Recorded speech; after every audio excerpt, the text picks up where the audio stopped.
Welcome to TV Telugu. నేను మీ మహేష్.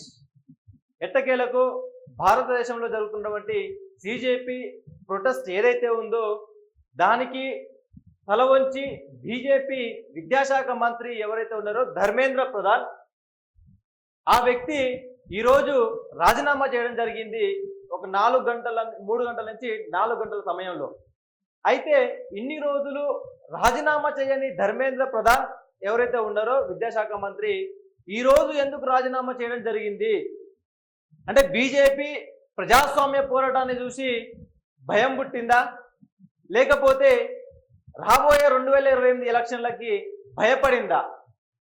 అంటే 100% భారతదేశంలో పలు రాష్ట్రాల్లో జరుగుతున్నటువంటి సీజేపీ ప్రొటెస్ట్ ఏదైతే ఉందో దానికి మద్దతు తెలుపుతున్నటువంటి నిరుద్యోగ సంఘాలు కావచ్చు, వివిధ పార్టీలు కావచ్చు, ఏదైతే మద్దతు తెలుపుతున్నాయో దేశవ్యాప్తంగా వాటికి బీజేపీ తల ఉంచిందని మనం అనుకోవచ్చు.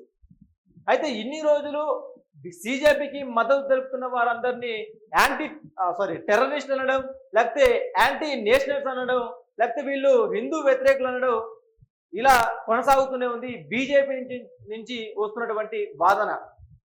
అయితే బీజేపీ వాళ్ళకి మనం చేస్తున్నటువంటి సవాల్ ఏంటంటే, ఇప్పుడు బీజేపీ వాళ్ళ మాటలేంటి, అసలు టెర్రరిస్ట్ అన్నటువంటి వాళ్ళని, లేకపోతే వీళ్ళు యాంటీ నేషన్స్ అన్న వాళ్ళని, వీళ్ళకి చైనా ఏజెంట్స్ వీళ్ళు, లేకపోతే పాకిస్తాన్ ఏజెంట్స్, వీళ్ళకి పాకిస్తాన్ నుంచి లేకపోతే చైనా నుంచి వీళ్ళందరికీ భారీ ఎత్తున నజరాన వస్తుందన్నటువంటి కామెంట్లని ఇప్పుడు బీజేపీ ఎలా తిరస్కరించబోతున్నదే ముఖ్య ఆలోచన. ఇప్పుడు ఎవరైతే సీజేపీ యాక్టివిస్ట్ ఎవరైతే ఉన్నారో సోనం వాంగ్చుక్, తను 20 రోజుల నుంచి నిరాహార దీక్ష చేయడం జరుగుతుంది.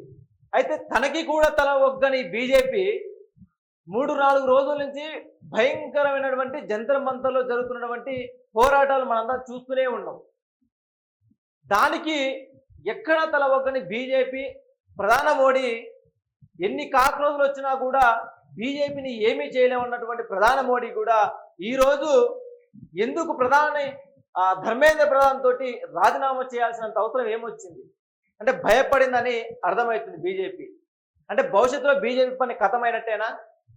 అంటే ప్రజాస్వామ్యంతో ప్రజా పోరాటాలు, నిరుద్యోగులు జరుగుతున్నటువంటి పోరాటాల మీద భారీ ఎత్తున పోరాటం చేస్తే, అది కూడా పోరాటాలు ఎలా ఉండాలంటే సీజేపీ మనకి ఇక్కడ కళ్ళకు కట్టినట్టుగా చూపిస్తుంది. ప్రజాస్వామ్యమైనటువంటి ఎక్కడ ఇల్లీగల్ యాక్టివిటీ లేకుండా లీగల్గా యాక్టివిటీ చేస్తూ పోరాటాలు చేస్తే ఏదైనా సాధ్యమే అని మన సీజేపీ కళ్ళకు కట్టినట్టుగా చూపించింది గత 20 రోజుల నుంచి. ఎక్కడ సీజేపీ సోషల్ మీడియా వేదికగా వచ్చిందని చాలామంది కించపరుస్తూ మాట్లాడారు. సీజేపీతో ఏమీ కాదు, వాళ్ళకు ఒక భావజాలం లేదని చాలామంది మేధావులు కావచ్చు, వివిధ రాజకీయ నాయకులు కానీ విశ్లేషించారు ఇప్పటి వరకు. కానీ సీజేపీ భారతదేశంలో గత 2014 నుంచి ఇప్పటి వరకు బీజేపీ మీద ఎవడు చేయని దాడి సీజేపీ వ్యవస్థాపకుడు అభిజిత్ దీప్కే ఒక్కడే చేసిన అనడం చాలా వరకు సమంజసం. సరే, సీజేపీ అనే వ్యవస్థాపకుడు ఒకడే ఉండొచ్చు, కానీ అందులో ఉన్నటువంటి యాక్టివిటీస్లు చాలా మంది ఉన్నారు. భారతదేశం మొత్తానికి చాలా మంది అందులో పాల్గొనడం జరిగింది. దాదాపుగా సీజేపీ ఇన్స్టా ఐడికి 18.3 మిలియన్ల సబ్స్క్రైబర్స్ ఉన్నట్టుగా, ఫాలోవర్స్ ఉన్నట్టుగా మనకు తెలుస్తుంది.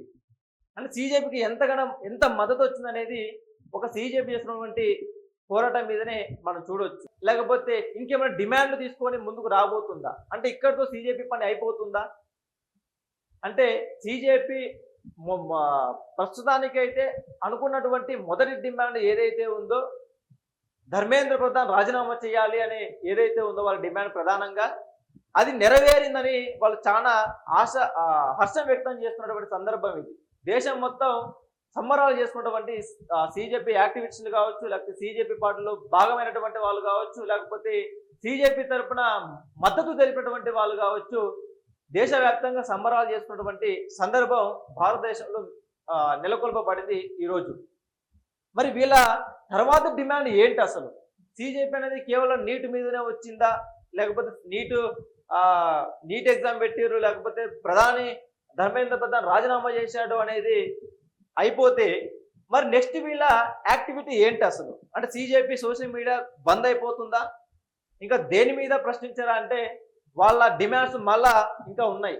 భవిష్యత్తులో సీజేపీ ఉచిత విద్య, ఉచిత వైద్యం మీద వచ్చి ఇలాంటి పోరాటాలు చేసినట్లయితే 100% అది నెరవేర్చాల్సిందే, నెరవేరి తీరుతుంది. ఎందుకంటే కొంతమంది వేల మందికి సమస్య ఉన్నటువంటి ఈ నీట్ ఎగ్జామ్కి ఇంత మద్దతు వచ్చినప్పుడు భారతదేశ వ్యాప్తంగా ఉన్నటువంటి పేదలకైనా అవసరం వచ్చేటువంటి విద్యా వైద్యం గురించి పోరాటం చేస్తుంటే దాదాపుగా కొన్ని కోట్ల మంది కూడా మద్దతు తెలిపే అవకాశం ఉంది. కాబట్టి భవిష్యత్తులో చూడాలి మరి సీజేపీ ఏ విధంగా వస్తుంది, ఉచిత విద్యతో వస్తుందా, ఉచిత వైద్యంతో వస్తుందా అనేది చూడాల్సినంత అవసరం ఉంది మనకి. సో చూద్దాం భవిష్యత్తులో మరి సీజేపీ ఏ విధంగా రాబోతుంది, మళ్ళీ పోరాటాల్లోకి ప్రజాస్వామ్యబద్ధంగా ఎలా రాబోతుంది. ఎనీవే ఏ రకంగా సీజేపీ తోటి, సీజేపీ పోరాటంతో, సీజేపీ తోటి భారతదేశంలో మొట్టమొదటిసారిగా ధర్మేంద్ర ప్రధాన్ రాజీనామా చేసి ప్రజాస్వామ్యాన్ని గెలిపించినటువంటి సీజేపీకి మనం క్యూఆర్టీ తరఫున హ్యాట్సప్ చెప్పాల్సిందే 100%. ఎందుకంటే ఇలాంటి పోరాటాలు చేయకపోతే సీజేపీ ఎక్కడైనా లొంగిపోయి ఉంటే, ఇప్పటికీ నిరాహార దీక్ష చేసినటువంటి సోనం వాంగ్చుక్ ఎక్కడైనా లొంగిపోయి ఉంటే, వాళ్ళ బెదిరింపులకు లొంగిపోయి ఉంటే ప్రజాస్వామ్యం అనేది మళ్ళీ ఓడిపోయేది. కానీ అక్కడ వాళ్ళు ఎక్కడా లొంగకుండా ప్రజాస్వామ్యాన్ని గెలిపేయడానికి వాళ్ళ సీజేపీకి మద్దతు ఇచ్చినటువంటి నిరుద్యోగుల్ని కావచ్చు, మేధావుల్ని కావచ్చు, సెలబ్రిటీ అందరినీ ఎవరైతే ఉన్నారో వాళ్ళందరినీ గెలిపించడం కోసము, వాళ్ళ మద్దతు వృధా కాకుండా ఉండడం కోసం వాళ్ళు ఎక్కడా లొంగిపోకుండా వర్షంలో, ఎండలో, నిద్రలో, రాత్రి కూడా పోరాటం చేసి వాళ్ళు ప్రజాస్వామ్యాన్ని గెలిపించినటువంటి తీరు భారతదేశంలో కనిపిస్తుంది. ఈ సీజేపీ ప్రొటెస్ట్ వైపు వివిధ ప్రపంచంలో ఉన్నటువంటి ముఖ్య దేశాలు కూడా భారతదేశం వైపు చూసినటువంటి సందర్భం నెలకొల్పింది సీజేపీ. సో సీజేపీ 100% భారతదేశంలో మొట్టమొదటిసారిగా బీజేపీ ప్రభుత్వానికి ఎదురుగా యుద్ధం చేసి ప్రజాస్వామ్యాన్ని గెలిపించినటువంటి ధీరుడు 100% సీజేపీ అని మనం చెప్పవచ్చు ఇక్కడ. సో ఎనీవే భారతదేశంలో మొదటిసారిగా సీజేపీ తరపున, సీజేపీ నుండి చేసిన పోరాటం ప్రజాస్వామ్యం గెలిచింది అని మనం భావిస్తున్నాం. సో చూడాలి మరి భవిష్యత్తులో సీజేపీ ఏ విధంగా వస్తుందండి. వాళ్ళు ఉచిత విద్య, వైద్యం మీద వస్తే 100% మద్దతు ఇవ్వాల్సిందే. మళ్ళీ ప్రజలు మళ్ళీ ఇదే జంజి మోడ్ రావాల్సిందే. అప్పుడు కానీ ఉచిత విద్యా వైద్యం వస్తే తప్ప పేదల బతుకులు మారవని తెలియజేస్తూ చూస్తూనే ఉండండి క్యూఆర్ టీవీ.